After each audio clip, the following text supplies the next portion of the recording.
Halo. Habari yako? Salama sana. Natumai umeshinda salama. Niko salama, labda wewe? Mimi naitwa Zacchaeus.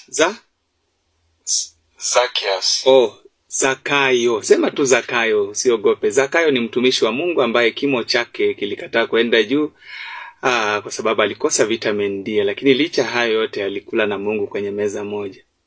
Oh, ndio. Hata hivyo ni sawa tu, bado ni jina langu. Ndio Zakayo, nikusaidie aje? Okay, nimefanya makosa moja, nimetuma pesa kwenye wrong number. Nimekosea tu namba moja tu peke yake ndipo sikakuja kwako.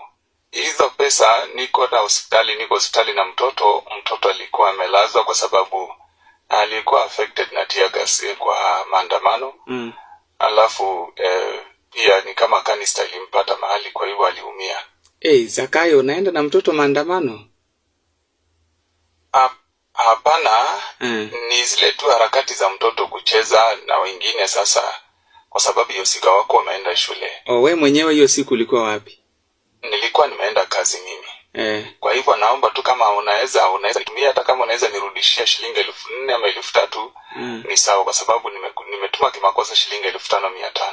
Okay, sasa Zakayo. Ndio. Wacha tuamini Mungu, tuombe kwanza. Amen. Tuamini Mungu, nitaomba tu lakini Mungu atafungua njia.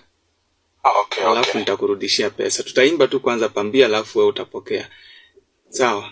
Kitu gani kitanitenga na Yesu Mwokozi wangu? Kitu gani kitanitenga na Yesu Mwokozi wangu? Ni magonjwa?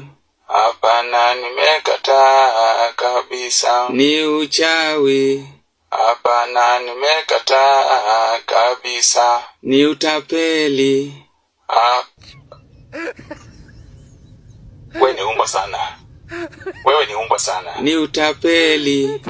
Shenzi. Fanya backup Zakayo. Sema hapana, nimekataa.